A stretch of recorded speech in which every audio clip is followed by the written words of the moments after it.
It's 5:15. If we can, let's go ahead and start tonight's meeting. This is the May 11th, 2017 meeting of the Jefferson City Planning and Zoning Commission. My name is Chris Jordan, and I am the chairman of this commission. I would like to remind all our commission members and folks in the audience this evening, if you wouldn't mind, to silence all of your electronic devices, as well as I'd remind our commission members, if you could, to turn your microphones on when speaking, so that people in the audience, as well as things being recorded tonight, will pick up on those. With that being said, we will start over to my right with our council liaison. Good evening, commission members. Carlos Graham, City Council Liaison to this commission. Hi, Michelle Mahoney. Jack Deacon. Bob George. Ann Stropman, City Staff. Chris Yarnell. Dale Vaughn. Dean Dutoy. Mike Lester. Blake Marcus. Alex Rotenberry, City Staff. Eric Barron, City Staff.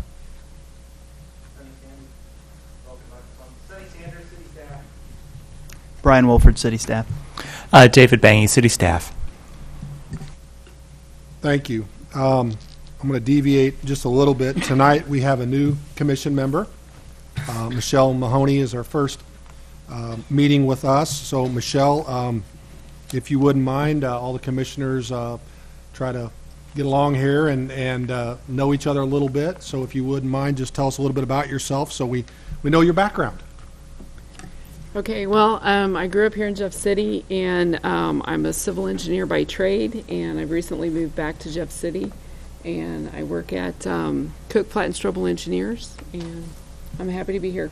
Great. We look forward to having you, and thank you for donating your time and efforts on all of the things that we're going to put you through.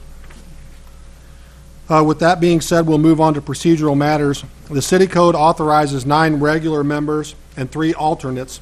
Alternates are designated to vote upon the absence or disqualification of a regular member.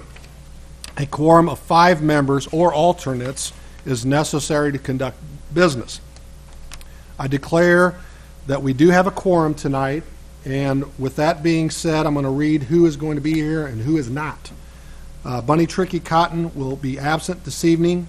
Jack Deacon is here. Dean Dutoy is here. Bob George is here. Michael Lester is here. David Nunn is absent. Dale Vaughn is here. Chris Yarnell is here. Blake Marcus is an alternate, and he is here. And we'll be voting on the agenda items tonight.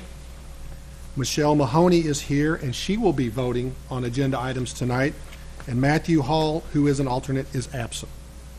So I do declare that we have a quorum.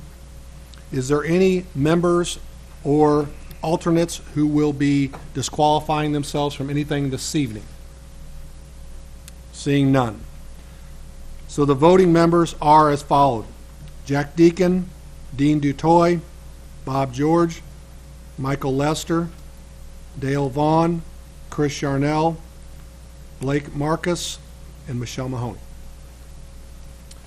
Now we have a call for cases.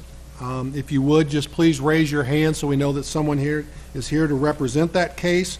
Our first case is case number P17011, 1732 and 1736 Beath Drive.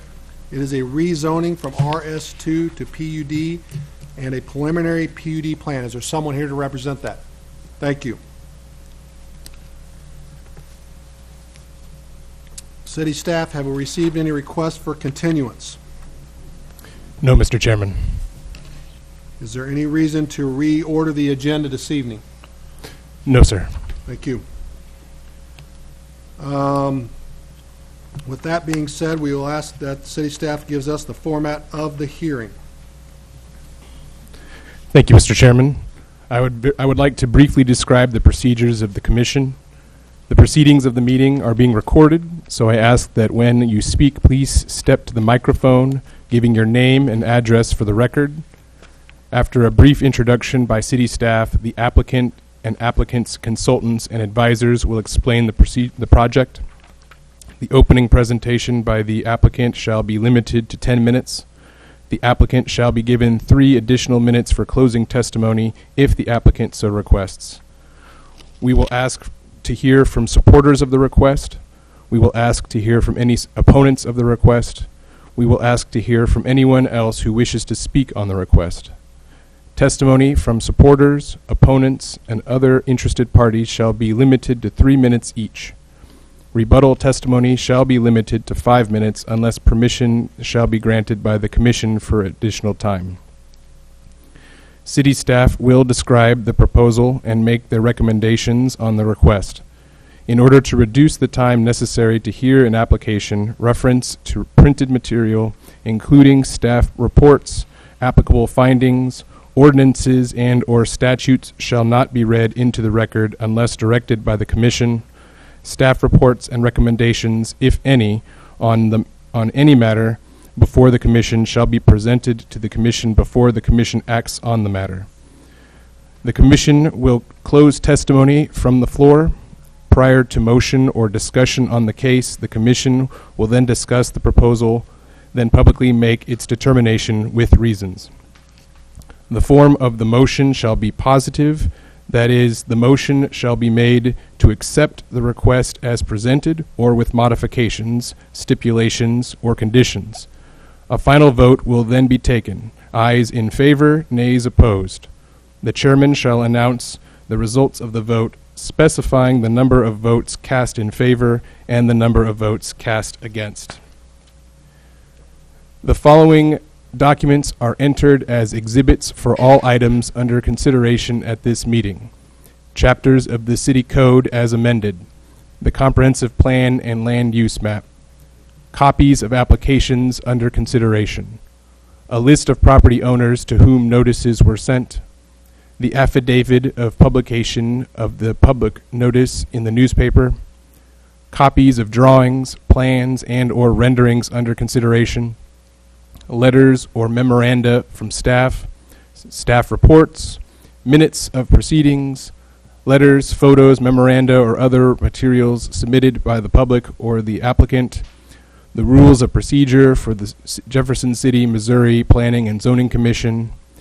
These items are public record and are available for inspection at the Department of Planning and Protective Services or through the Office of the City Clerk. Please be advised that any and all items presented, distributed, circulated, or otherwise received pertaining to the cases under consideration become the property of the Commission. This includes photographs, drawings, renderings, petitions, and letters. Thank you, Mr. Chairman.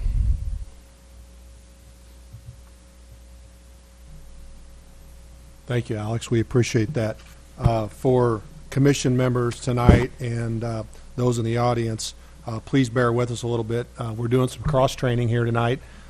Alex is part of city staff and has offered to come this evening and work with Eric and learn the procedures of the Commission and what Eric does in case we need him to be here for future meetings and things like that. So we appreciate Alex coming and, bear with us and we'll do the same, sir. Next, we will move on to the adoption of the agenda. I don't believe we have any reason for reordering or amending, so if one of the Commission members feels so moved, we will entertain a motion. I move to adopt the agenda. Seconded.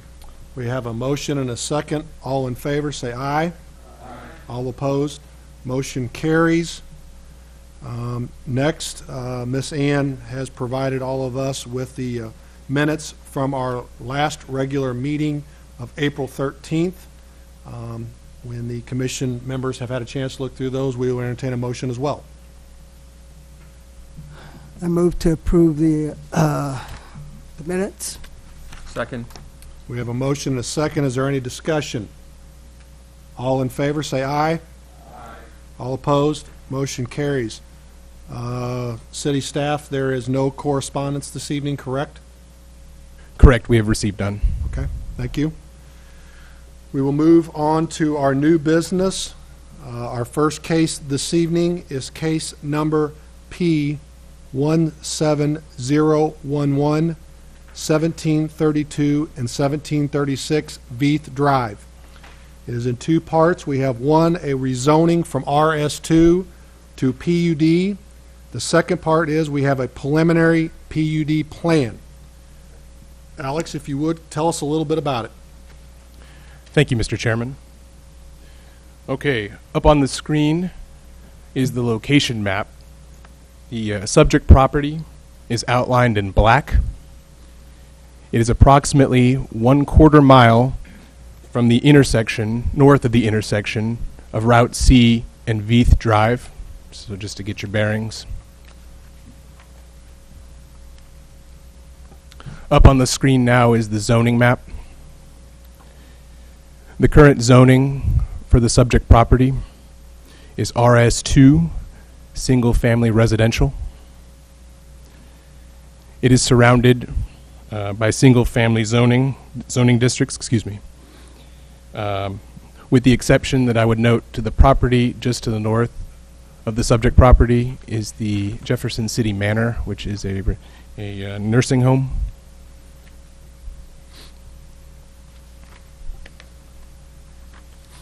Up on the screen now is an aerial photograph. The subject property currently has 2 single-family homes that are there. The proposal is for a rezoning from the RS2 residential, single-family residential, to PUD, which is a planned unit development, and a preliminary PUD plan to redevelop the property, constructing a new preschool, a skilled nursing facility, and a maintenance building.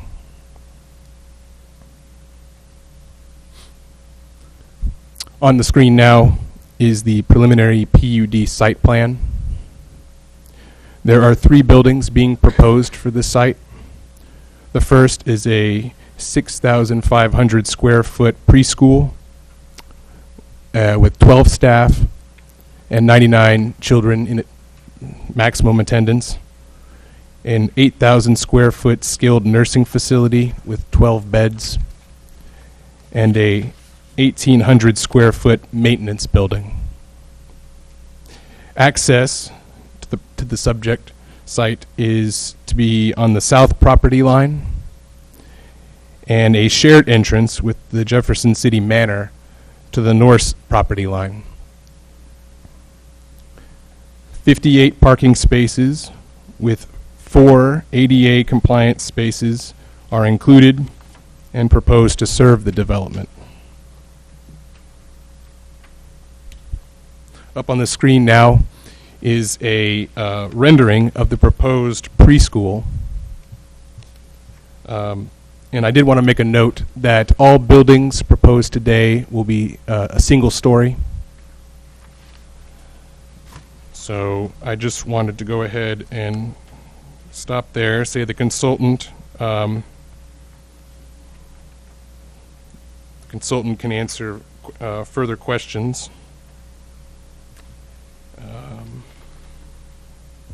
And I would be happy to answer any initial questions that the commission may have at this time. All right. Thank you, Alex. At this point, do any of the commissioners have any questions for Alex?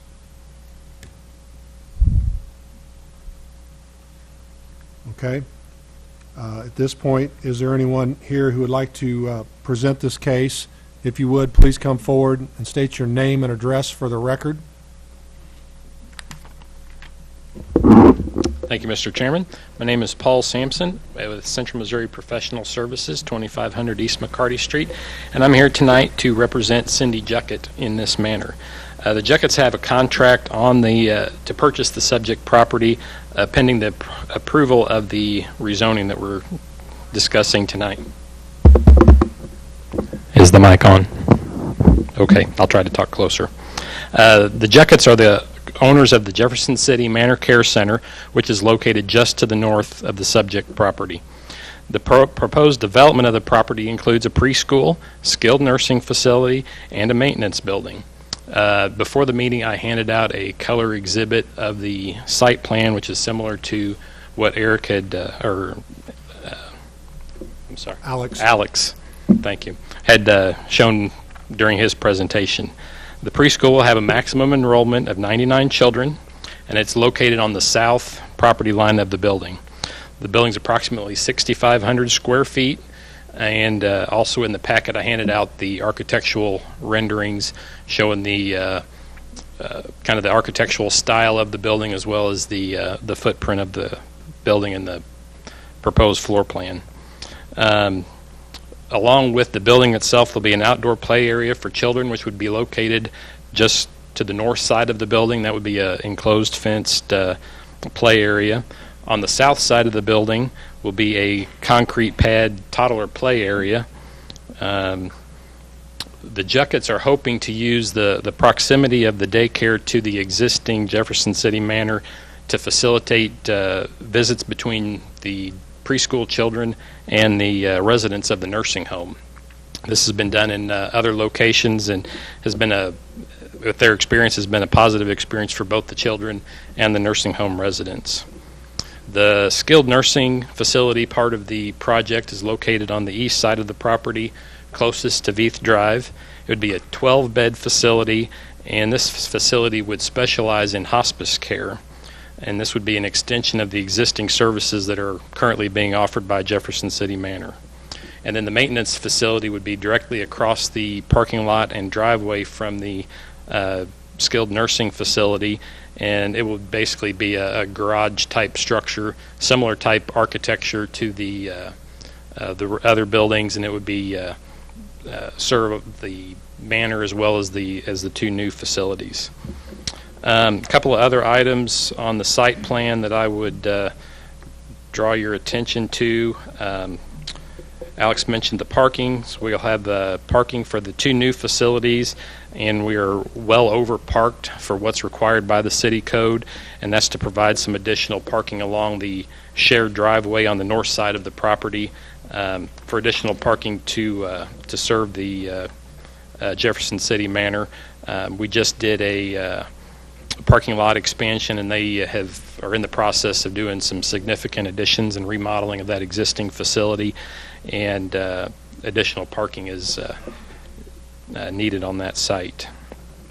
Stormwater, most of the stormwater on the new development will be routed towards the northwest corner of the property.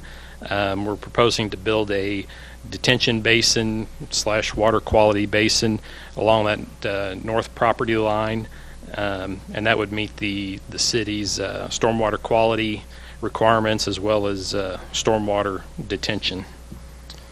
Along the south side of the property, we're proposing a 25-foot buffer yard, which is required between what would be a CO type zoning, which is what this type of facility would normally be located in.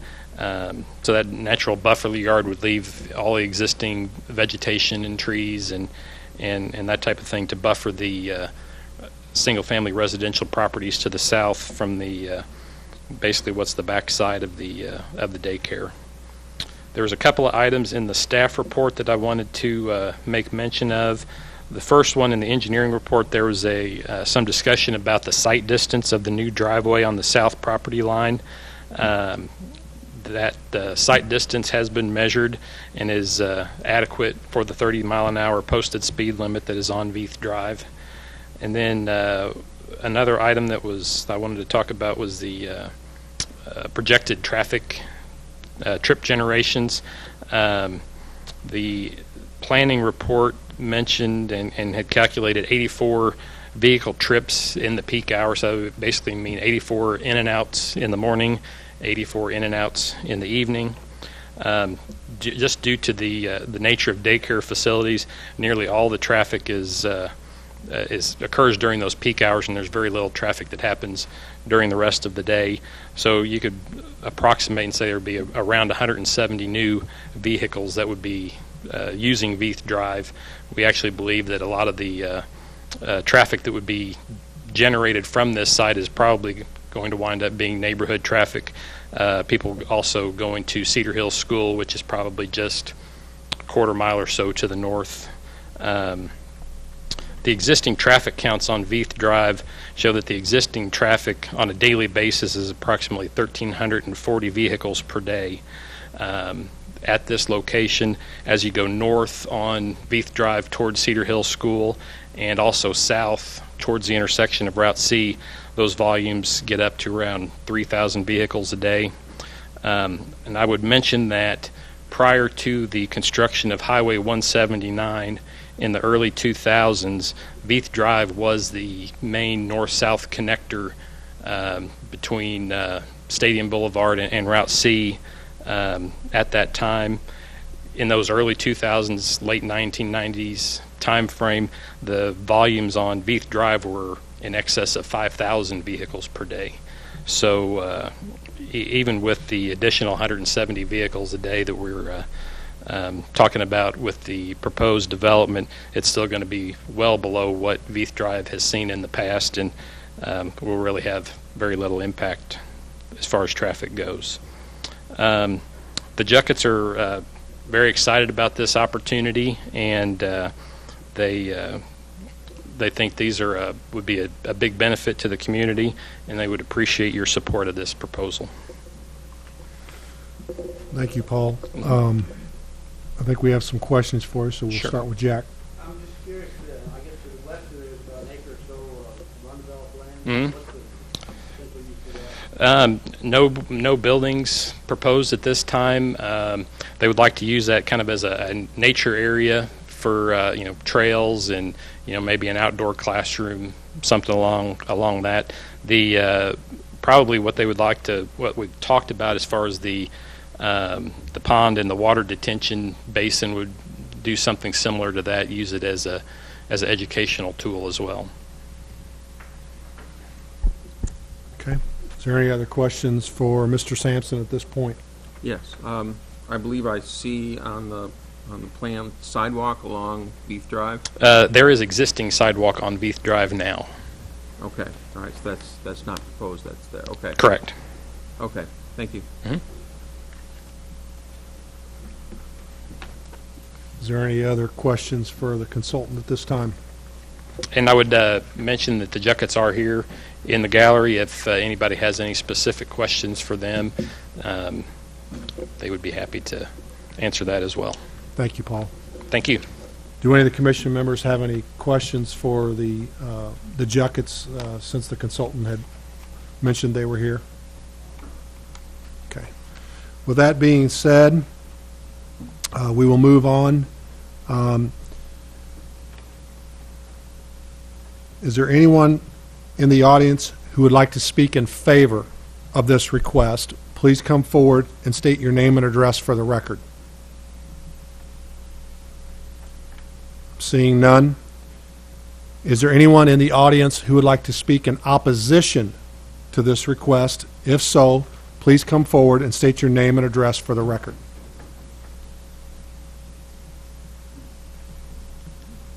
I'm Susan Atkinson. I live sort of angling across the street from this. Can you hear me now? Susan, do you mind giving us your address, please? I was going to. Okay, I go live ahead. at 1803 Veith Drive. My husband and I are opposing this rezoning. We live on a street that already has heavy traffic. Veith Drive is practically a straight path to Walmart and Cedar Hill School if you're coming from south of town. And there's a nursing home that also generates a lot of traffic. Cedar Hill is about a half mile from the proposed rezoning site, and the sidewalk that the children use to walk to and from school is on the same side of the street as the entrance to the area that's going to be rezoned. So these children would have to walk across this driveway. I think we should think about the safety of that. I mean, I don't even ask my neighbor to come across the street anymore and get my paper because of the traffic in there. And when I heard 99 children in daycare, that just kind of threw me for a loop. So, any questions? Thank you, ma'am. Do any of the commission members have any questions for Susan? Driveway, where that driveway is you're talking about, the kids would have to cross. Well, the driveway is... Oh, right here. Okay, I got it. On that side of the street... Please go back to the microphone, ma'am. On that side of the street is the sidewalk. And of course, they already have to cross, where the nursing homes are, and that would just be one more there. So, and Cedar Hill gets out at 4 o'clock, approximately. I don't know what time walkers are released, but there's plenty of kids that walk back and forth to the Colonial Hills area and various places. Thank you. Thank you. Is there any other questions for Ms. Atkinson at this point from the commission members? Thank you, ma'am. Is there anyone else in the audience who would like to speak in opposition to this request? Please come forward and state your name and address.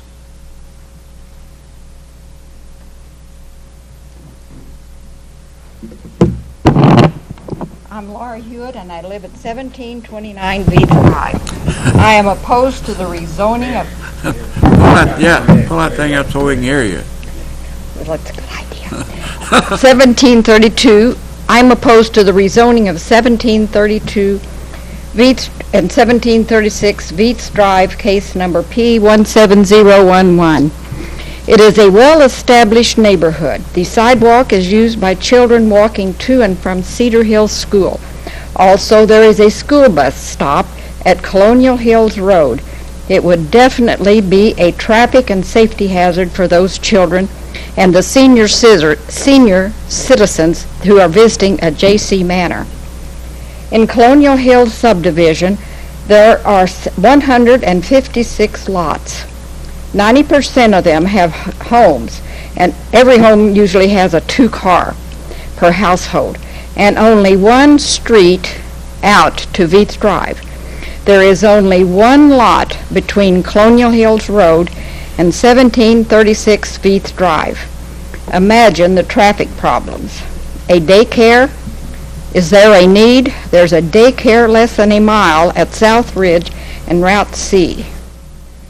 Another nursing home, there is already Jefferson City Rehab, Highsinger Bluff, St. Joseph's Home, Westbrook Terrace, Arbor Manor, Castle Park Assisted Living, Golden Age, Villa Marie, Oak Tree Villa, Primrose, and Jefferson City Manor, and 3 in Holt Summit. Has there been a need study made for another nursing home? Can it be built without a need study? The increased traffic caused by the 2 facilities would definitely be unsafe for the children walking to and from school. The traffic patterns would be the same, morning and evening. Some school children go to school early for the school breakfast and stay late after 4 o'clock for sports and music lessons.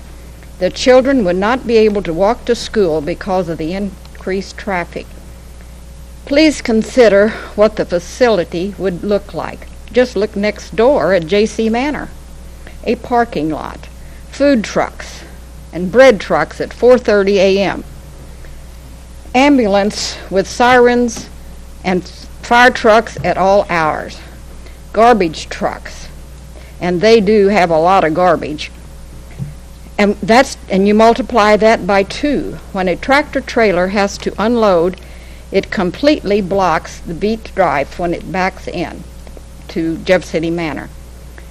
Compare all of that with the beautiful old trees, lawn and flowers at 1732 and 1736. Thank you. Thank you, ma'am. Stay with us for just a minute. Let me see if any of the commission members have any questions for you, okay? Do any of the commission members have any questions for Ms. Hewitt? Thank you, ma'am, for your testimony. Is there anyone else in the audience who would like to speak in opposition to this request? Please come forward. Seeing none, is there anyone in the audience who would like to speak on this request? Please come forward and state your name and address. Donald Gill on behalf of my mother, Marion Gill, lives next door. We need to address the sewer issue to her house on her lateral. I don't know if anybody's had anything to do with that yet. And then maybe address the playground. Toddler playground is going to be on the south side, the proposed building up against the north side of her house for noise of kids and everything like that. You know, maybe if they move it to the north side where the other playground is, that would be fine. Where you had to buffer the building in between the two, rather than being on the south side. You know, I mean, I don't imagine any of you all want a playground up against your house. So, but the main thing is the sewer. So I don't know who we need to get with on that. We don't have any jurisdiction over the sewer issue, but can you tell us what your question or comment is about the lateral? Okay, the lateral from my mom's house goes across straight north out of their house. When the city brought the sewer in years ago, 35 years ago, okay, it came into the holler behind my aunt and uncle's house, which is the Rankins. And my mom and dad had to take their sewer lateral, redo the sewer in their house to go out the north side of the house where it used to go out the south side of the house. And they took it down, it goes across, and by the picture of this, it goes through the daycare. Okay, so you're basically saying that the sewer from their house goes through the proposed new buildings and whatnot. Yep. Okay. Well, So now, does the city bring a main to her property, or what happens there? I'll probably defer that to the city engineers, and if we don't have the right people here tonight, we'll let that get answered. But if there's a sewer line that needs to be adjusted, it would probably be more onto the proposed development and developers to, adjust it and get it figured out. And I know Mom and Dad didn't have an easement, being we were relatives and Sure. everything. It was a different time 35 years ago. Yeah, we understand. We appreciate it, and we'll take both of your comments into consideration, and don't run off. I'll ask the commission members if they have any questions for you. Oh, do you mind giving us your address, just for the record? I live at 3213 Glenstone Drive. Thank you, Donald. Is there any questions for Donald at this time? Thank you, sir. Would city staff be able to take a stab at the question regarding the lateral sewer line, and if my statements are remotely close? I would probably defer to the consultant first to see if that's something that they've looked at. From the testimony, it sounds like it's a private lateral. Okay. Why don't we get through all of the open mic, if you want to call it that, and then we'll let the consultant wrap that up. Is there anyone else in the audience who would like to speak on this request? If so, please come forward. Give us your name and address for the record. My name is Ben Rankin. I live at 1736 Beath Drive. Currently live at the property in question. Just wanted to address a few comments that have been made. Traffic's always the concern. It is a busy street. I grew up on this street, lived there the whole time. Traffic's always been heavy. We have the nursing home next door, the school down the street, 2 churches, and a water district all on that road. There's always been heavy traffic. Kids have always made it to school just fine with the traffic on the street. Traffic going into the nursing home, it is problematic sometimes. That's why they're expanding the driveway to give more room for large trucks and ambulances to come in. And also with their parking, that has been a traffic problem, especially during construction, the amount of cars that are forced to park on the street because of the lack of parking at their current facility. The new parking lot will give them ample more space to house everybody, park everybody on their lot rather than in the traffic. That's all I really wanted to address from those comments. Any questions? All right. Does any commissioner have any questions for Mr. Rankin at this point? Thank you, sir. Is there anyone else in the audience who would like to speak on this request? Please come forward. If you would, give us your name and address for the record. I'm Cindy Jacket. Does that work? Can you hear me? Okay. Yep. I just wanted to address a few of their... I'm sorry? Give us your address, please. 729 Highland Ridge. Thank you. Go ahead. I just wanted to address a couple of the things that they're concerned about. The kids will be walked to and from the school, so by the teachers, so they won't have to cross through there. The problem that Cedar Hill, when I talked to them, that they're having is there's no schools, no other daycares and preschools that will now transport them, and because they start at school so late, they start at 8:50, parents have to be at work 7:30, 8 o'clock. Nobody's transporting these younger kids now to Cedar Hill. They had one person, one preschool that was transporting them, and now no one is, last I heard. So that would be our pickup as well. We would take, pick up, whatever, that way. As far as the hospice house, there's only one, I believe, that's not attached to a hospital in the state of Missouri in St. Louis. And our plan was to make it, I had to go through hospice with my grandparents, and it was in a facility like Jeff City Manor. It's better to be in a private place, and we wanted to make this a quiet, private place for those families to be. And if they have younger kids and they're, it's a rough 24 hours, 2 weeks, what have you, they're going to be able to use the preschool to have their kids come over. We're going to have a kitchenette set up for the families of the hospice people to, if they just need a break, sit out on the swing, fix their kids a snack. We have stuff there. So we're trying to combine the whole thing to be one, unit, I guess you would say. Everybody benefits from the kids, planting flowers, cooking with the residents, things like that my grandma loved. She had 9 kids and 60-some grandkids, and she folded laundry, she cooked, she cleaned while she was in the facility. Not hours, we didn't have room for her there. So that's why I came up with the idea that I did. And the residents' families are really excited about it. I know we've had an offer to build, we've got donations already to build the path from the home to the preschool for the family members, the residents to walk over to see the kids, the ones that are able to do it on their own, or we have people on our staff that will go get them. So it'll be intergenerational, and teaching them that, I have 3 kids, and sometimes you think, don't you remember, the respect of your grandparents, just learning, if they're ill and how to handle that. So that was my plan. Yes, ma'am. Yes, ma'am. So you're really buying this property? Cindy, let me stop you.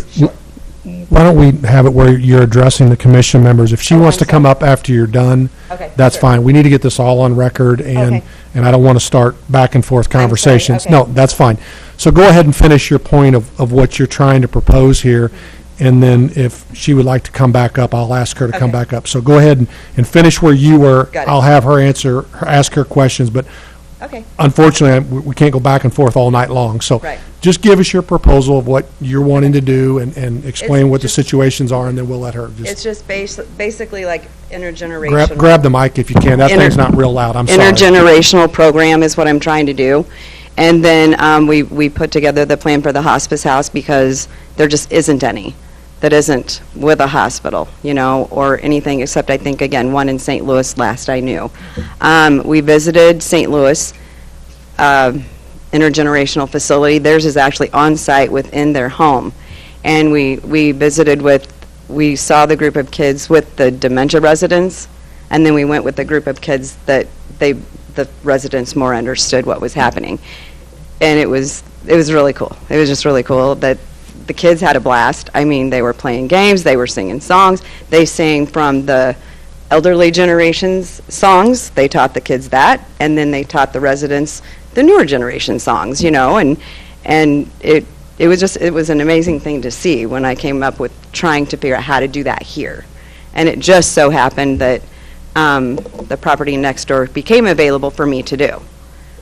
And I originally was going to try to work with another facility or buy another facility that's already, existing and try to combine the two. And then when this came together, and then our management company, Ben, brought up the hospice house, and that he's really always thought that property would be good for that reason. So that it just kind of combines, like the circle of life is the way I look at it, So that's my plan. Okay. Thank you, Cindy. Don't run off on me. All right. Do any of the commission members have any questions for Cindy at this point? Go ahead, Dale. One of the ladies had asked about, has there ever been a study to find out there's a need. And I know that I've helped some other developments for retirement communities in the past, and they had to get a certificate of need. Is that a process you have to go through too? We do. We can build without a CON 10% of the beds we already have. Gotcha. So we're licensed for, I think, 102. So we can technically, legally build 10 more beds. Gotcha. Or whatever. But with our remodel, we've downscaled a few of our rooms, so we can do 11, 12, something like that. Okay. Thank you. Yeah. Is there any other questions for Ms. Juckett at this point from the commission members? Thank you, ma'am. Appreciate it. Is there anyone else in the audience who would like to speak on this request? And ma'am, if you have a comment regarding what she stated, if you want to come forward again and state your name and address in front of the microphone, we'd be glad to entertain it. Once again, I'm not going to get into a position of trying to address every comment, but at least the commission members will know what your statement is regarding her testimony. I'm Laurie Hewitt. I still live at 1729 Beach Drive. For a while. Pull the microphone back over. There you go. I don't know. I may not be living there long because of 99 kids across the street from me. It's going to be a bit much. Oh, did I need? You're okay. It seems to me that this was a done deal before we started here tonight, and we have a nursing home in the neighborhood already. And so here they're proposing to build another one just because they need the land. They are landlocked, I will admit. But I still don't think we need another one in our neighborhood. Okay. Thank you, ma'am. Do any commission members have any? And 99 kids is a lot of kids. Okay. Give me just a second. Don't run off on me. Whether Do any they commission members have any questions for her? It's not really, I think what they want is hospice. This is just to That's go, right. just for your last days. This isn't a place just to go to live for the next year or so. This is your last weeks or months. So there is a need for hospice. I know my mother died at the one open facility we had here years ago, and yeah, there is a need for the Well, hospice. there's a need for me to live there too. My own house is my hospice, and I don't want them interfering with that. And if Just you got because- some of those 99 kids might help take care of you if you're nice to them when they're older. No, I don't think so. Thank you, ma'am, for your testimony. And I will make a comment just to address what you say. I want you to understand that there's nothing predetermined about this evening. These commission members here this evening are all volunteers, and this is open testimony for the applicant as well as yourselves in the neighborhood or people within our community or people outside of our community come testify. So there's nothing preconceived about whether this will be approved or not approved tonight. So, well, I'm sorry that you were told that, and that's wrong. But our commission members take this very seriously, and I don't believe anyone came in here with a preconceived notion of which way this will go. So I just wanted to state that to you. And where it ends up is what we'll know tonight, and then it will be forwarded on to the city council for further determination. But I wanted you to be aware of that. With that being said, we will go back. Is there anyone else who would like to testify? Please come forward. State your name and address again for the record. Donald Gill, 3213 Glenstone. Yes, sir. The possibility down the road of, I know the ground behind the old house where the daycare is going to be is flat. What about the possibility of them being able to put playgrounds in there down the road, years in advance or whatever? Because, you know, that might hurt resale of my parents' home. So, okay. Thank you for your testimony. I will let our city planners address how that would affect the plan that's before us today. We'll let this lady come up and state her name and address again. Please come to the microphone, name and address. Thank you. Susan Atkinson, 1803 Veith Drive. I've lived there for, I guess, 47 years and thought that I would live there for the rest of my days. But, I mean, this is really going to change the look of our area. It's not going to be that same beautiful area that it was, you know? Think about it if it were you all. Thank you, ma'am. Don't run off on me just yet. Is there any comments for Susan at this point from the commission members? Thank you, ma'am. Is there anyone else in the audience who would like to speak on this request?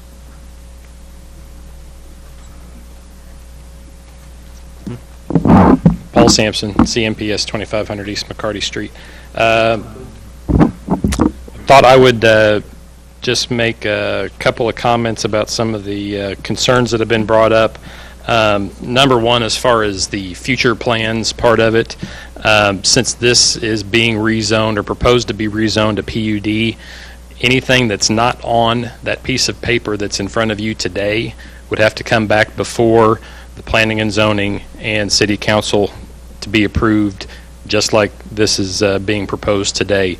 So I think it should get, and this is one of the reasons that we decided to go with a PUD zoning rather than a straight CO zoning, which was our other option, was that this gives the neighborhood some assurance as to what will be built, and anything that's not on that sheet of paper as it sits today would have to go back through this same process again. Number two, the toddler playground. Basically what that is a 10-foot wide strip of concrete with a fence around it on the south side of that property. I think the toddler section of the building is shown for a maximum of 32 students, and toddler, that's like 2-year-olds. So, go out and ride a little scooter and that type of thing. So that's what what that consists of, basically a 10-foot wide patio behind the building. And then there would be a 25-foot buffer area from the end of that patio back to the property line. And as we get into the more detailed design of it, there's potential that we could even increase the landscaping of that area, planting some pine trees and things like that to help increase and fortify that buffer somewhat. Mr. Gill's sewer lateral, at this point, this is a preliminary PUD plan, so we have not gone out and done any field survey work. Obviously, if there's a sewer lateral there, that will have to be dealt with during the planning and the construction part of it, and we'll just have to see where that is and how the proposed improvements affect that sewer lateral. But we can assure you that that issue would be taken care of as necessary. And then as far as there was a comment made about the character of the neighborhood, and the only thing on that regard that I might mention is that especially this southern end of Veith Drive is more commercial in nature, and maybe not commercial is the right, institutional in nature, as maybe the more northern part of Veith Drive and Satinwood. Is that right? Yeah. That the more northerly part is, the northerly part is strictly only single-family houses. This section has got the Cedar Hill School, church, the nursing home, as somebody mentioned, the Water District property. So this is really it's not truly a solely single-family residential neighborhood, and the Jackets want to do a nice project here. I think, as you can see from the architectural renderings, they're wanting to build a nice facility. Obviously, they've just undertaken a extensive remodeling of their existing facility, and they clearly wouldn't want to put something right next door that would be detriment to their facility or anything else in the area. I think that covers all the items I wanted to hit on. Right. Thank you, Paul. Do you want to go ahead? I do have one question. Just I think what the gentleman was referring to.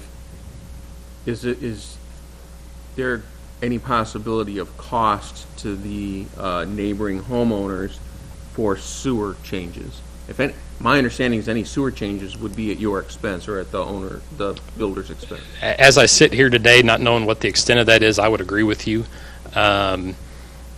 There's, as Chris said earlier, 35 years ago, things were done very differently than they were done today. If you were to come and redevelop that property today, they would make you build a city main that would touch that property.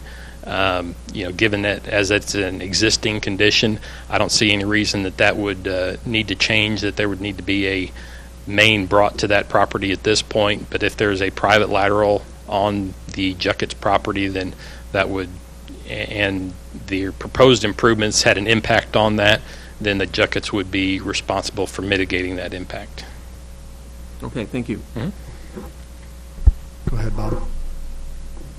Yeah, I was going to ask you also about that. I know that the sewer is not supposed to be our problem, but I'm in reference to this gentleman here. I think we need to find something out definitely about that sewer.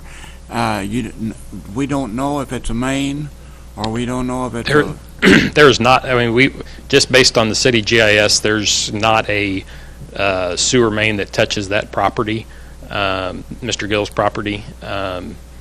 Again, we haven't done any detailed survey work to know where the lateral is at, and likely won't until we get through the planning process and have the preliminary PUD plan approved. Again, the purpose of the PUD plan, the preliminary PUD plan, is just to set out the uses of the property, sizes of buildings, ensuring that the development can be built per city code on the subject property. Once we get into the detailed design of it, I can guarantee you that the city staff will not let us get by with doing anything that the city does not want us to do. One other question I'd like to ask also. I call it a catch basin, call it whatever you like, but is that thing going to be enclosed so the kids don't get in it or fall in it or whatever? I would think if it winds up being something that would have a permanent water pool, I would assume that the owners would want to enclose that to keep people that don't belong in there out. We've had a lot of, lately we're all experiencing, or a lot of us are experiencing problems with these storm sewers that are in horrible shape in Jeff City, I would like to add. And is the stormwater all taken care of yet, or does that have to be designed? We've just given a general layout that it's going to go towards that northwest part of the property. As we get into the detailed design, again, that basin would be sized to mitigate whatever impervious area that we're adding to the property, and it's potential that we could even, depending on how the design work goes, it's potential that we could even be able to mitigate some of the impervious area from the existing Jefferson City Manor site. So not only would it, typically when you look at stormwater detention, the development is required to release no more stormwater than is what was there in an undeveloped state. Again, if everything works out right, we may be able to actually not only equal what's coming out of there today, but possibly even reduce that somewhat. Okay. Appreciate your answer. Thank you very much. Is there any questions for Mr. Sampson at this point? Mr. Chair, I have a question. Go ahead, sir. Carlos Graham, 2304 Liberty Lane. And Paul, you said earlier, I guess I have a comment that's going to turn more into a question. I do live right there in Colonial Hills subdivision. And you stated earlier about the two different peak times, one being in the morning and one being in the afternoon, of course, evening time.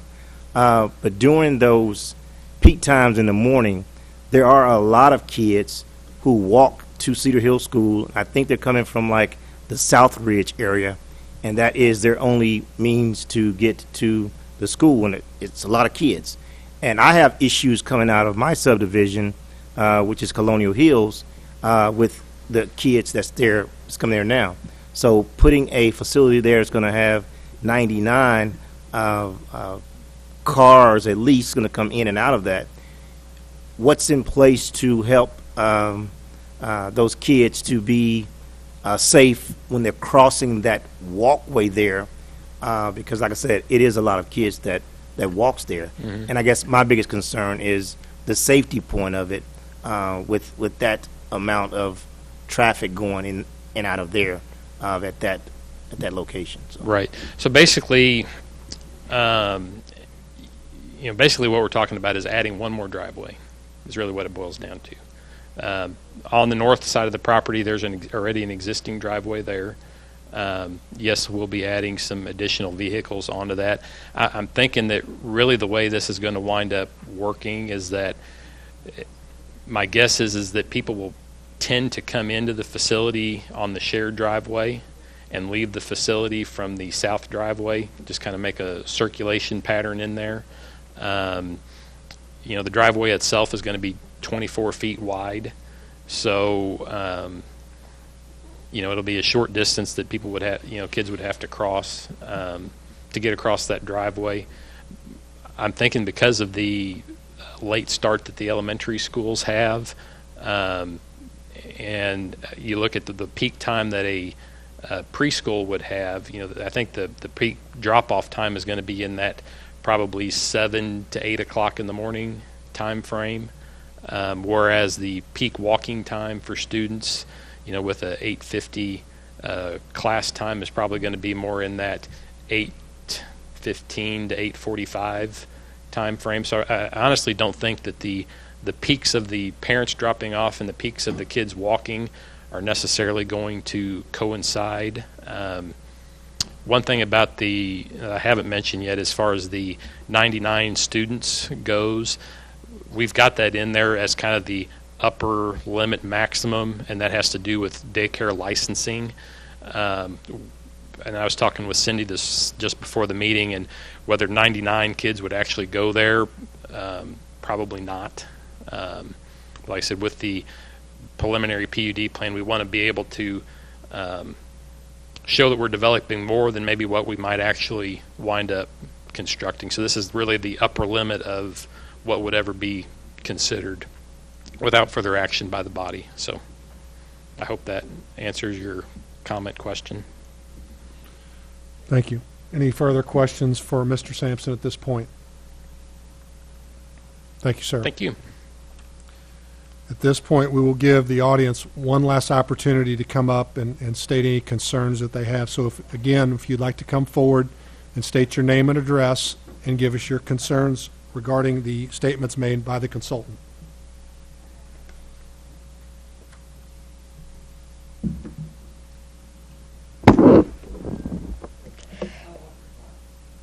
Don't you, though? Does the... Give me your name and address again, please. That's on another page. Laura Hewitt, 1729 Beath Drive. Does the development of 1732 and 1736 depend on this being rezoned? And how many of you would vote to have 99 kids across the street from you every day? And the sight line on that curve on Veets Drive at that address is very limited. I see these cars every evening and every morning because they drive right into that sun every evening on that curve. And it is blinding. And what does PUD stand for? PUD stands for Planned Unit Development. Planned. And to answer one of your original questions is, yes, the property has to be rezoned to do the type of development that they want.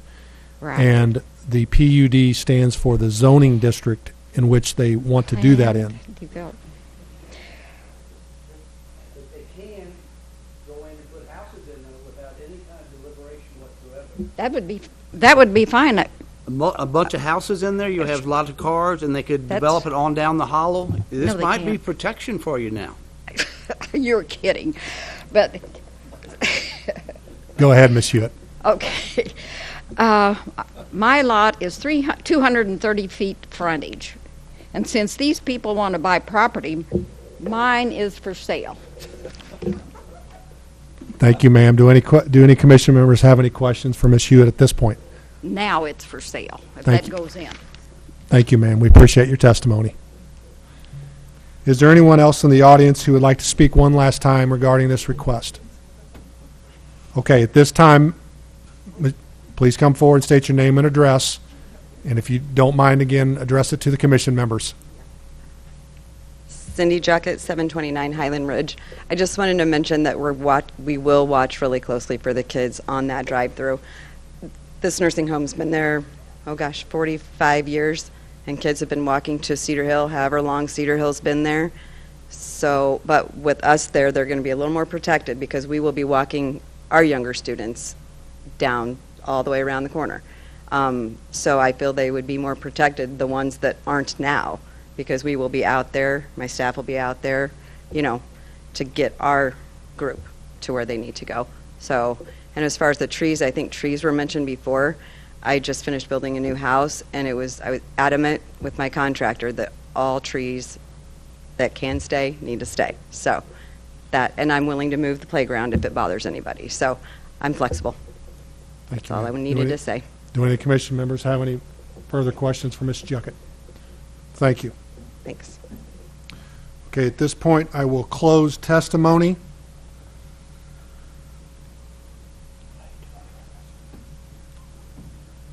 Alex, if you would, if you feel that there's any staff comments regarding any of the testimony, we'd entertain that from you or Eric or other city staff that's here tonight. If not, we will move on and let you gentlemen give us your staff report. Thank you, Mr. Chairman. I think I'm going to go ahead and go with the staff recommendation. Staff recommends approval for the proposed rezoning and preliminary PUD plan. The rezoning from RS2, single-family residential, to PUD, planned unit development, allows for the multiple uses requested, the construction and usage of the preschool and skilled nursing facility, instead of rezoning the property to a commercial district, which, as Mr. Sampson said, does not fit in the context of the surrounding properties, and the PUD designation is site-specific. Should the property owner wish to develop this property with other uses in the future, they would be required to submit a PUD plan amendment to be approved by the Planning and Zoning Commission and City Council. And just to echo some of what Alex has already said and add a few things, can I get the mouse? Yep. Thank you. Not that paper.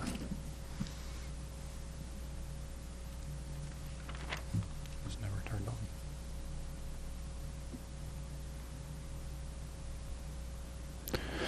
on. In Alex's initial presentation, he referenced the nursing home, of course, just to the north side of the property. I happen to be familiar with the zoning situation for that nursing home because just under a year ago, we went through a fairly rare process within the zoning code of expansion of a non-conforming use. So I went back and looked at the zoning history of that property. It was annexed into the city and applied a single-family zoning district, even though it was already a nursing home. So it was annexed in as a nursing home. Today, the zoning code would not permit a nursing home in a single-family district. And so it's kind of rare that it was not assigned a different zoning district at the time. But they were looking at doing an expansion to update their kitchen area, do a building expansion, and it was small enough that it fell within the non-conforming expansion section of the zoning code, which allows for a 15% expansion of floor area in a non-conforming situation, but has a process associated with it, which involved sending letters to all the surrounding property owners, very similar to rezoning, and allowing them an opportunity to contest it. We didn't receive anything on that. It was a fairly minor building expansion within kind of their existing footprint. And so it kind of made sense. But what I wanted to point out is that the zoning situation for that property is a little awkward in that it's zoned single family, even though it's been used as a nursing home for many years, which kind of leads into, yes, this property is surrounded by existing single family zoning, but the property to the north is, the zoning is, is somewhat, again, awkward or not necessarily the correct zoning district that you would expect for that property. Very easily could be a different zoning, such as a multifamily district where a nursing home would be permitted, or more preferably a PUD district where it's very specific as what would be allowed there, because it is in And although being located on Veith Drive, a collector street, again, one of the reasons for the positive staff recommendation on this request is that Veith Drive is a higher level street than what would be expected for a single family area. And there are a number of institutional uses on it, including this nursing home. And so that leads into some of the staff recommendation. The PUD district is very restrictive.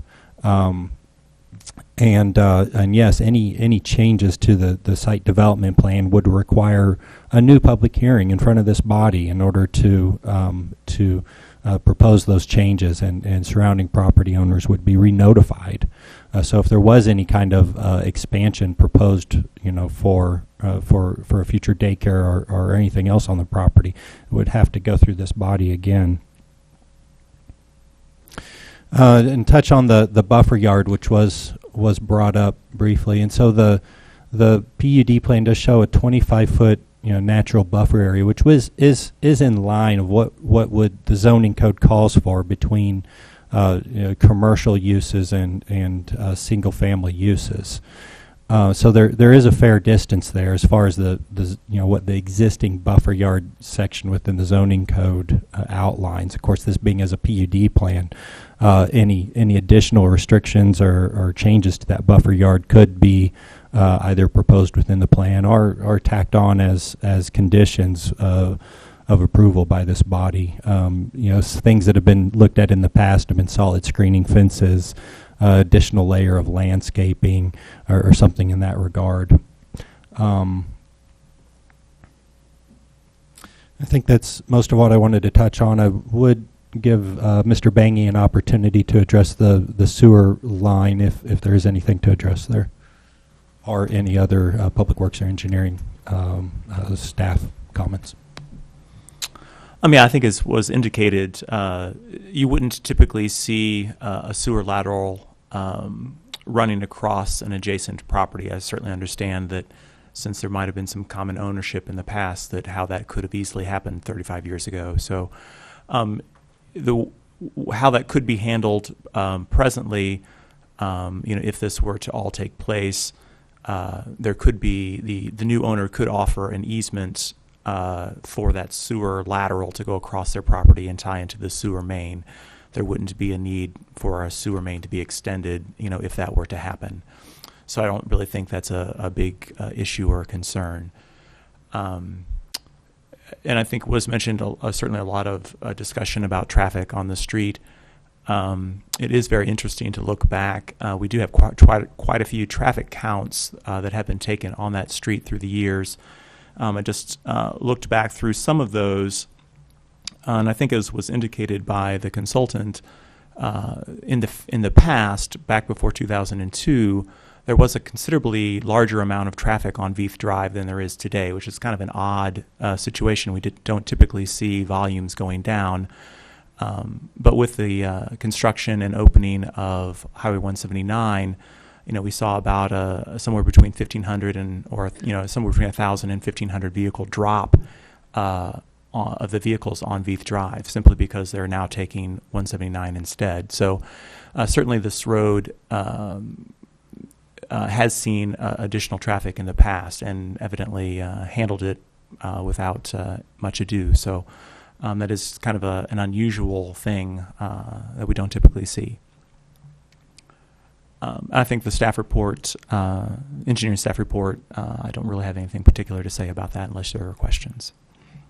All right, do the commission members have any questions for any of city staff? I have a couple, specifically for David. David, do you know what the 85th percentile speed is out there?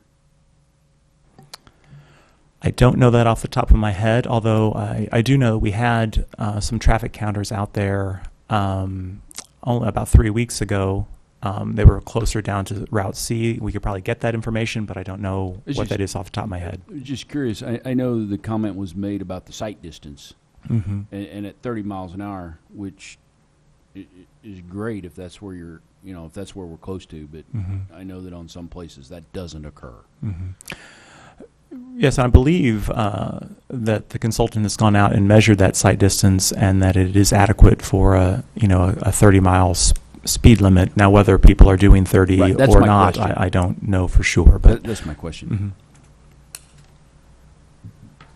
David, I have a question about the sewer. Mhm. My concern, like trying to crystal ball it into the future, Mhm. is if the construction of this project would require changes to the sewer system, Mhm. is there a possibility that the other homeowners around there could be assessed for those changes? Or would it require any expense on their part Mhm. strictly because this Mhm. project got built? And I don't, just kind of looking at the contour, the way the contours fall on this site, and understanding how the gentleman had explained how he believes the sewer lateral is running, as I understand it, it's basically running pretty much due north from the house. Just the very back end of that building.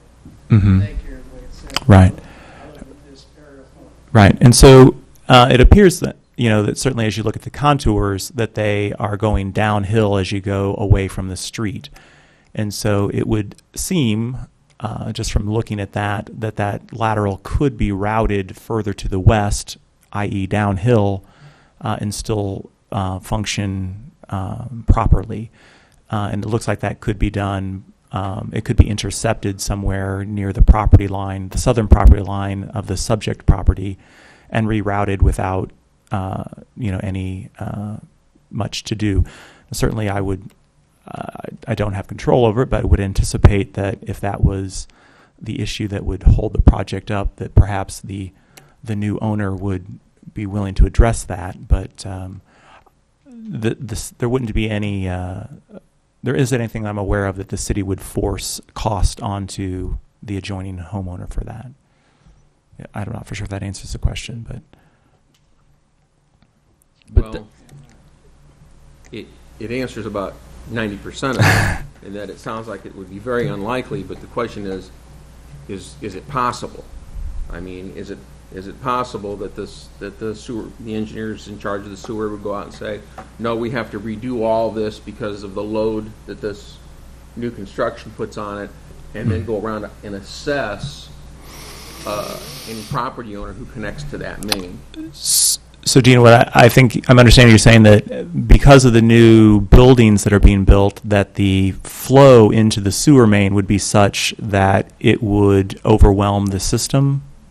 If I don't know that would happen, but what I'm saying is that in the event that the sewer has to be improved in there because of this construction, right, is there any possibility that the adjoining homeowners would be assessed to share that cost, or would all the costs go on the project developers? Yeah, I mean, there's an 8-inch sewer main that comes up and serves the property, and so, and again, I haven't researched this, but just looking at the drawing, it appears that sewer line ends basically at the existing nursing home, and then it looks to be, in that kind of a southwesterly direction, and then it turns and runs westerly.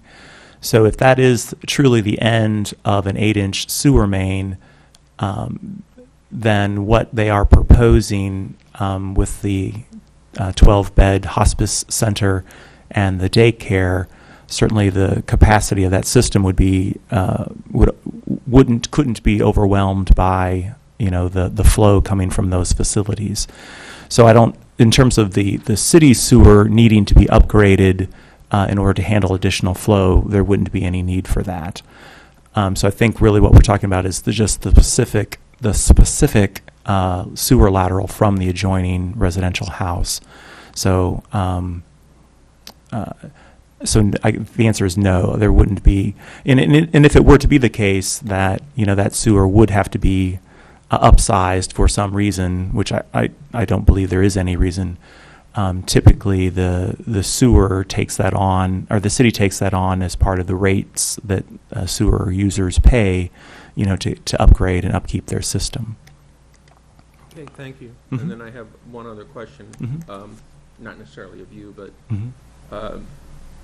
my concern is the scenario where some harried, running late parent drops off their children at the daycare, and they come flying out of that parking lot onto Veith Drive because they're late for work, and that's just when the kids are walking to school across that thing.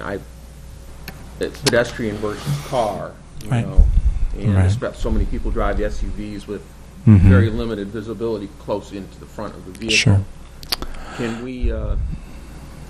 Can we insist on a speed bump to at least make sure they slow down before they get close to that? Is that something we can bring into this? Are you asking for a speed bump on the parking lot of the subject property? Is that what you're asking Yes. for? Okay. Right. Yeah, I mean, if that, I'm certainly a speed bump could perhaps be there, but, you know, just looking at the street as a whole, you know, and I think Mr. Graham had alluded to the number of kids that are coming from kind of from the South Ridge area and walking along that sidewalk to get to school. You know, those children already are crossing over several city streets that have volumes that are, you know, well in excess of what we're going to see in this driveway. And so, and in so much that it is a driveway, and, you know, the possibility of anyone gaining speed through that parking lot is relatively low. I wouldn't anticipate that there would be any more difficulty, or perhaps less difficulty even, crossing this driveway than crossing over Yorktown Drive or Colonial Hills or whichever street they might have already crossed over. So, but in terms of a speed bump, certainly, you know, I don't know that the city would require it unless some other action was taken. But Well, I would actually disagree with your assessment of driver behavior based on what I've seen people doing in parking lots. My question is can this body insist on a speed bump at that location as a part of this PUD? I believe it can. It would. I've never heard of that being done before. And I would caution the commission members for undertaking something like that, because there are numerous driveways across the city. You know, if a situation calls for a speed bump, that's usually, I would think, more of a traffic engineering or safety type of concern, and less so a land use or zoning type of concern. The Traffic and Transportation Committee, for example, is a body appointed by the city council for addressing traffic issues across the city streets. And I don't know if they ever take up discussion of safety on private driveways.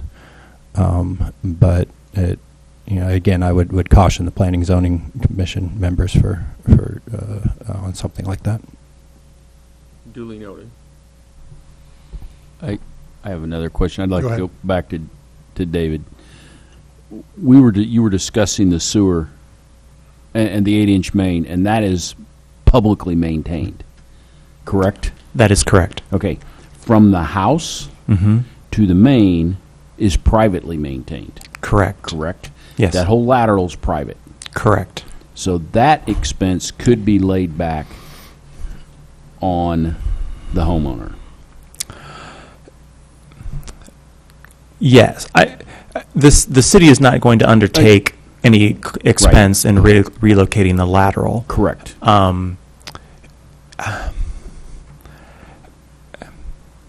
And in so much, I suppose, that there is no easement that... You don't have an easement to be there, and you got a sewer lateral running across a piece of property. Correct. I perhaps, if our legal staff was still here, perhaps they could explain, or, you know, it's an easement by use, but, you know, there isn't any official documentation, you know, certainly associated with that.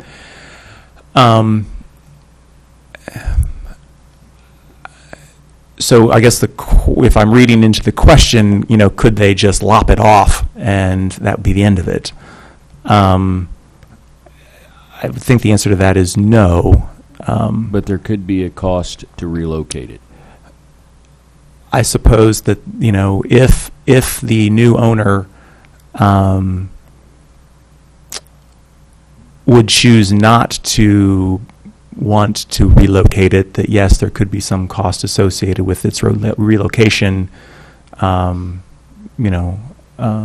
Yes, I can't say that there wouldn't. I understand that, but right. If you have right by use. Mm-hmm. But where you go to and how you get there and everything else is left up to a legal discussion that you and I practice engineering, not law. Correct. If I may add just a few comments to that, it is a private issue. It's not necessarily an issue that would be decided by this body, or even the city council for that matter. It is a private issue. The homeowner or the property owner could today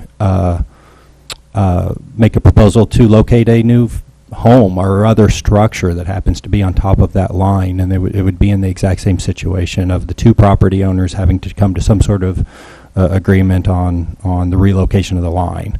And so I just wanted to make sure that was aware that it is a private issue.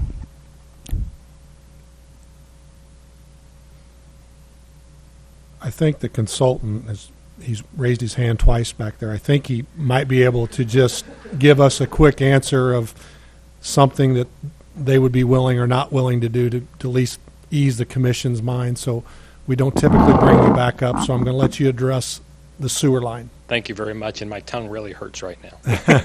Name and address, please, sir. Paul Sampson, CMPS 2500 East McCarty Street. Go ahead. I think to alleviate anybody's concern, this is being recorded, so I can't get out of whatever I'm getting ready to say. We run across this on a very routine basis where we have private sewer laterals going across private property. Just as a matter of doing good business, being a good neighbor, and doing the right thing, we're not going to lop anybody's sewer line off. That's the cost of the development. If the cost becomes too burdensome, we may have to shift the building around here or there a little bit in order to accommodate something. But I'm assuming that it's probably a 4-inch lateral. The cost to relocate that, if necessary, is not going to be extravagant, and that would be borne by the developer. So your testimony is that the developer will cover We're the going to cost move to it if relocate. we have to. There will be no cost to the homeowner. Thank you, sir. Thank you. Is there any other questions by the commission members for city staff?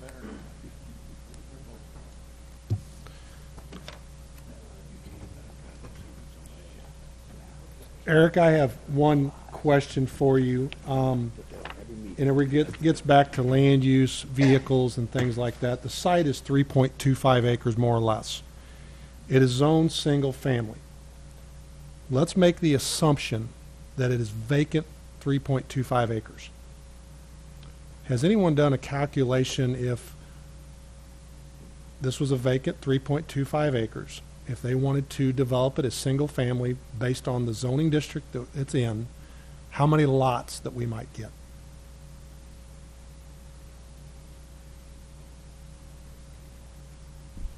Of course, it can be hard to try to take a piece of property and divide it into give me a lots. general number. But the zoning code allows for a minimum lot size of 10,000 square feet for that. So 3.25 acres would be roughly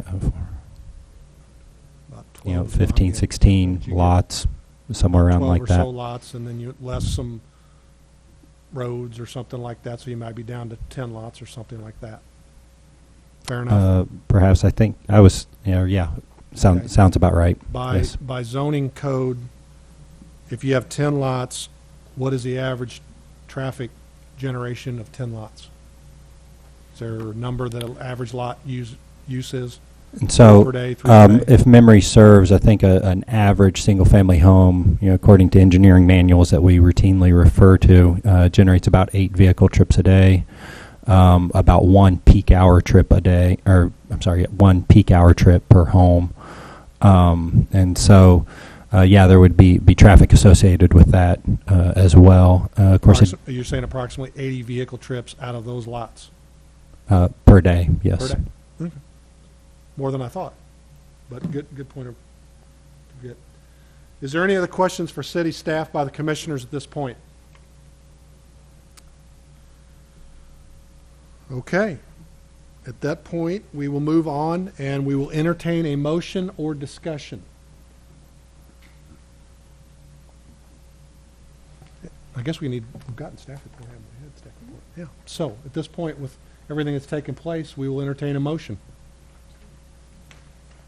And do you want that in the form of 2 motions, Eric and Alex?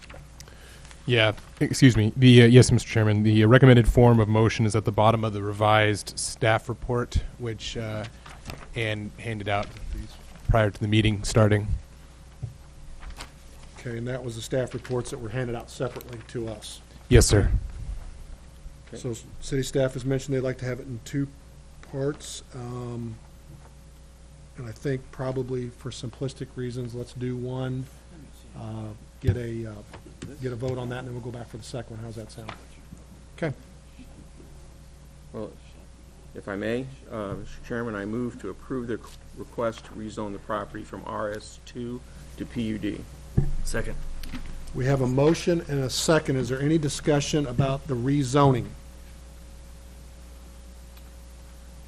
Seeing none. All in favor, say aye. Aye. All opposed. The motion carries unanimously with no votes against. We have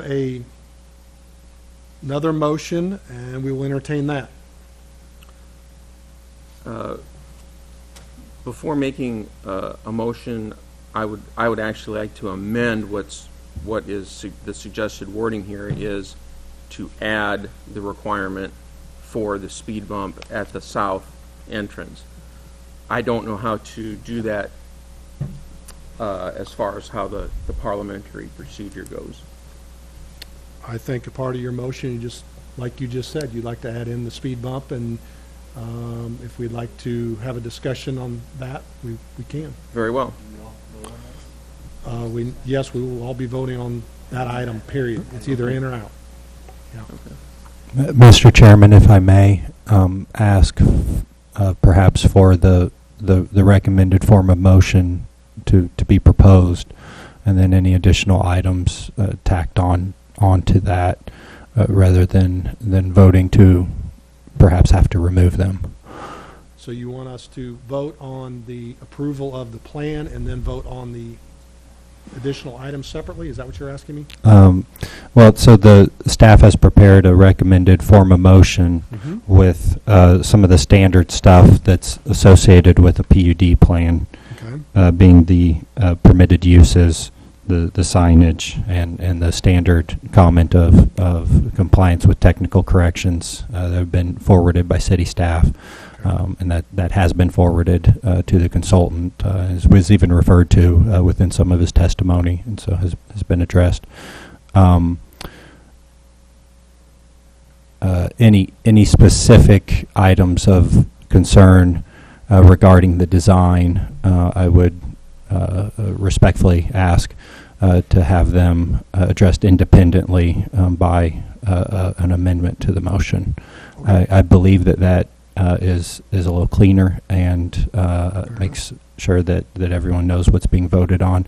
Also, there are other items that were discussed this evening that could come up as proposal, amendments to the motion on the floor, such as the buffer yard discussion, the location of the toddler play area, or anything else that was presented.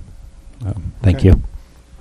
With that being said, I think city staff wants a motion for their recommendations, and then we will, if that is approved, we will then move forward to additional items, whether it be speed bumps, moving of any of the additional items. Sound fair enough to everyone? Sounds good to me. Okay, I will enter. Sorry, Mr. Chair, just one clarification. So after the motion is made and seconded and is on the floor, then any amendments, such as the one Mr. Dutoy is I think requesting, could be made as an amendment to the motion on the floor, if that is clear as mud. Okay. So then we're not voting on those items independently. We're going to vote on one motion. Is that correct? With amendments. To put the staff recommended motion on the floor. Yes. Vote on any amendments as they come up. And then after all amendments have been proposed and voted on, take the motion up. Okay. I think I got it. I hope so. With that being said, we will entertain a motion or discussion at this point. Okay. Well, I think the motion comes first, then the discussion. Sure. So, okay, Mr. Chairman, I move for approval of the preliminary PUD plan with the following conditions. A, permitted uses shall be limited to preschool, daycare, and skilled nursing facility. B, signage and lighting shall adhere to the allowances of the C0 district, or CO district, I'm sorry. And C, compliance with the comments and technical corrections of the planning and engineering divisions. We have a motion. Do we have a second? I'll second that motion. We have a motion and a second, so now we will go into discussion. Okay.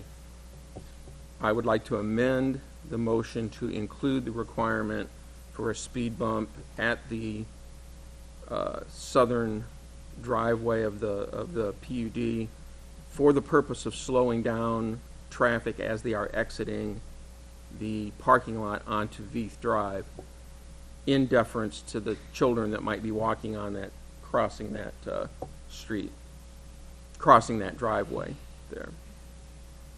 And the reason for that I want to see that is because I've seen it too many times in the past where somebody waits for somebody to get hurt or killed before they decide, I guess we should have done something. I'd rather be out ahead of it, get the speed bump in here before one of these kids get hit. Okay. Now, Eric, with that being said, is that where you want us to vote on that particular item? If it receives a second. Okay. So we need a second to go on. Correct.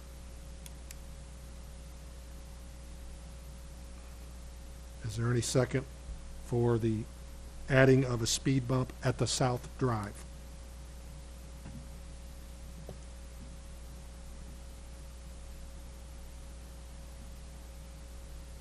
So, if I see none, that amendment is not allowed. That has failed. Okay. I see no second for the adding of a speed bump, so that is taken out. Is there any other amendments to the PUD plan as presented or items testified here tonight? Okay.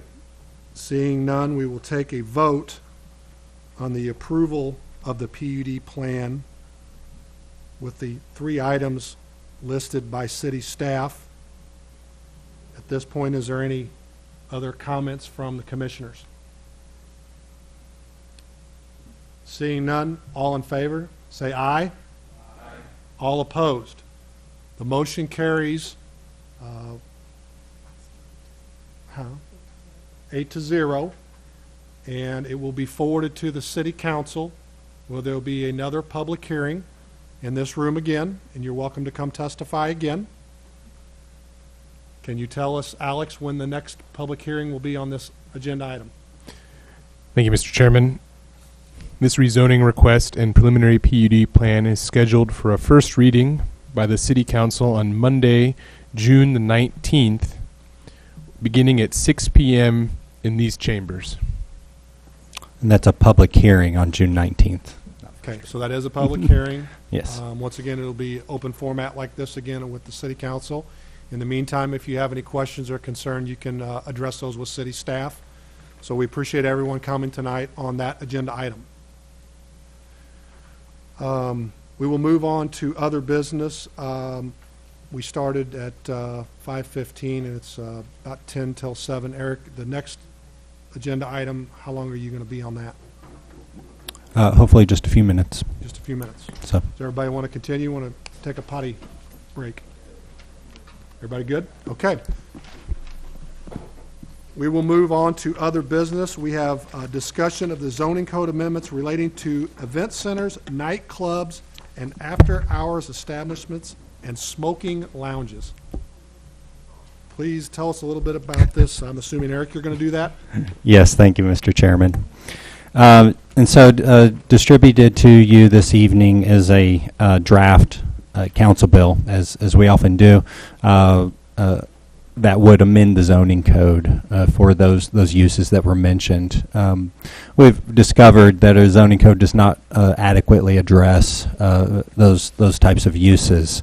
And so we're proposing to update our zoning code in order to fit those into the land use matrix, identifying which zoning districts they are permitted in, and also establishing definitions for those uses and some specific use standards for at least some of those uses. So before you this evening is a council bill. It is a draft. And each of those sections is kind of outlined there. So I'll divide this into basically two categories. One dealing with event centers and banquet halls. So these are the traditional places where a wedding reception might be held, or similar social kind of events that are available for rent by private parties.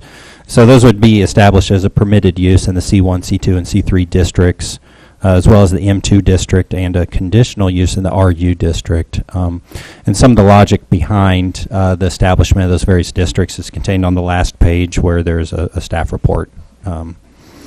Then the other category of uses, the nightclubs, after-hour establishments, and smoking lounges, would be established as a permitted use within the C2 district, a special exception use within the C3 or the downtown commercial district, and then at least for the nightclub and after-hours establishments, a permitted use in the M2 district. Again, some of the logic behind that is outlined within the staff report at the back, using some of the districts that such uses have been located in the past. But one important item worth noting is the specific use standards that are proposed for those types of uses. And then, so that's on the front page of the draft council bill. And call your attention to the part where, if located within 250 feet of a residential dwelling unit, so someone's home, they would fall into a special exception permit category, regardless of whether they're permitted in that particular district. So simply put, such uses could locate within the C2 district if they're not surrounded by any residential uses, but if they're located somewhere where there's a nearby home, then it would fall into that special exception category and come in front of the Planning and Zoning Commission onto the City Council for approval, where conditions could be attached, or specific concerns hopefully addressed with that specific use. And then also if they were located in the downtown district, which is could be very sensitive to those types of uses. So with that, I'd be happy to answer any initial questions. What we typically do is bring things before you in kind of the informal other discussion or other business item to see if you have any specific concerns or comments, and then notice it up for a public hearing as required for official action at next month's meeting. I'd be happy to answer any questions. I have a question. Go ahead, Blake. I was going to say, I think I see a typo on our draft under Section 234B1 under the special exception permit. It says located within 200, and then it has in parentheses 250 feet. Thank you. Don't want to short yourself 50 feet there. Nope. Mr. Yarnell. He was right, and I was waiting. Can you help me? I have a question about, help me understand the specific use in the 250 feet. If the nightclub or the after hours establishment or the smoking lounge is in the normally permitted area, it doesn't matter whether the residence is in the correct zoning dimension area or not. Is that correct?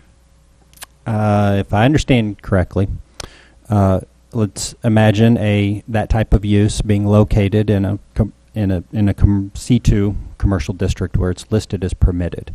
But there are a lot of C2 districts around town that are either close to existing residential areas or even have existing residential uses in them. in which case, if located within 250 feet of a residence, despite that residence being in the proper zoning district, it would be a special exception category. So yes, it would. Yeah, so even non-conforming residential would still trigger a special exception. But it would also trigger it in places, let's use the example of the Dunklin Street redevelopment down there by Echo and all that, where there's loft apartments on the second level, which are permitted within that commercial district. That would also pick up that 250 feet, is that correct? Correct. In fact, just to make sure that's very clear, we included the words loft apartments within the text. So yes, really the sole place that it would be permitted outright is if there was nothing else around it residential. So it's located very clearly in a solid commercial area. I was more concerned, or my question was more directed than a non-conforming residential. That's where I was headed. Any other questions or comments from commissioners to city staff regarding this this bill, this ordinance? All right, Eric, the next step will be a public hearing on that? Yes, so we will notice this up for a public hearing at next month's meeting and post it on the website for public comment. Very good. Thank you, sir. Next agenda item under other business is a discussion of the historic South Side Old Munich-Berg District and Neighborhood Plan. Thank you, Mr. Chairman. The primary purpose for putting this on the agenda is to announce that there is a work session date that has been scheduled for the Planning and Zoning Commission members on Friday, May 26th at 11 o'clock to 1 o'clock. So it is a lunchtime meeting. We will be catering in likely a sandwich lunch. And that meeting will take place across the hall in the large conference room, or the Boone Bancroft room, here at City Hall. So we have it listed from 11 o'clock to 1 o'clock. Mr. Chairman, I think we were hoping to get started about 11:15. So give people some time to get here and to get situated before starting the work session. And so work sessions are meant to be a little informal, so that we can go over some of the details of the Southside Neighborhood Plan. So I have just a few slides here to, some page cuts from that plan. So this is a plan that was prepared by Capital Region Medical Center in conjunction with a consulting firm that they hired, and they did they had some some specific reasons for wanting to prepare a plan for that area. Simply put, that they have a major hospital facility and they want to be located in a good neighborhood. So anything that they can do to improve the neighborhood is good for them as well. And so this plan is meant to improve the neighborhood surrounding the hospital. So they have a number of objectives that are listed within the plan, and they went through a fairly extensive public involvement process. I chose this particular page to take a snap out of because it does show that Commissioner Lester up there was very involved with this process.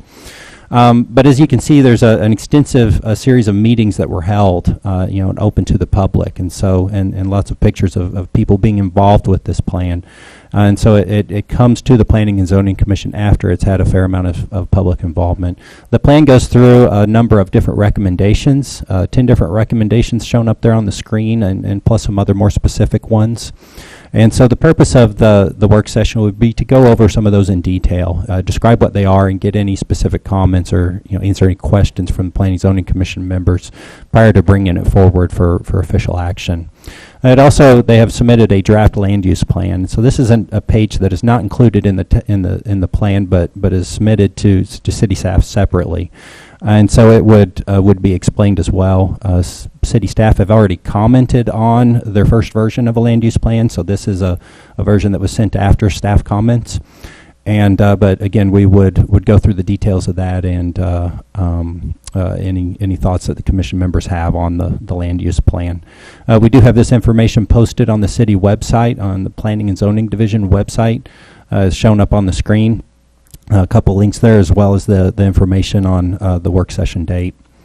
With that, I'd leave with that specific date shown on the screen. And the two pictures, one picture that really caught me off guard when they were doing their public involvement, and they showed this on the screen, was a picture from 1912 from Dunklin Street looking east from Madison Street. And so that's the 1912 picture. And so I took a snap out of Google Street View, which happened to be about 5 years old, as it's shown on the internet today. And so those two pictures are just about exactly 100 years apart from each other.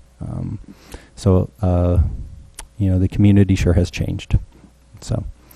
With that, be happy to answer any questions. I know a couple members are unable to attend that work session meeting date. We do plan on keeping notes and having a staff analysis of sorts to present to the members both prior to the meeting and any notes afterward. So, thank you. Thank you, Eric. Do any commission members have any questions for Eric regarding the work session date or those plans? Now, I won't be able to be there now. That won't go against my attendance, will it? Yes. We're not going to save you a sandwich either. I mean, come on. Anne is responsible for the attendance. I'd ask her. All right. Under other business, over the last few years, Eric has kept us abreast of his family transition from a marriage to other things. So I think he's got some news for the commission this evening. Yes, I do have a second puppy on the way, so to speak. And so my wife and I are expecting, and found out just a couple weeks ago it'd be a little girl. Landon, our son, will have a playmate, and I guess my wife and I will each have a mini-me. And so looking forward to that. Due date in September, and so I'm trying to clear my calendar out for that month. Congratulations. The other thing I would like to say is I would like to thank Michelle for stepping forward and volunteering with us. Hopefully we didn't run you off this evening with our comments and things like that, but we appreciate you coming and look forward to keeping you on the commission for quite a while. As well as Alex, we appreciate you coming tonight and presenting that on behalf of the city and dealing with a neighborhood that rightly has concerns about what's going on in their neighborhood. So we appreciate you coming and doing a good job. With that being said, do any of the commission members have any comments or suggestions at this point? If not, we would be adjourned. Thank you all for coming.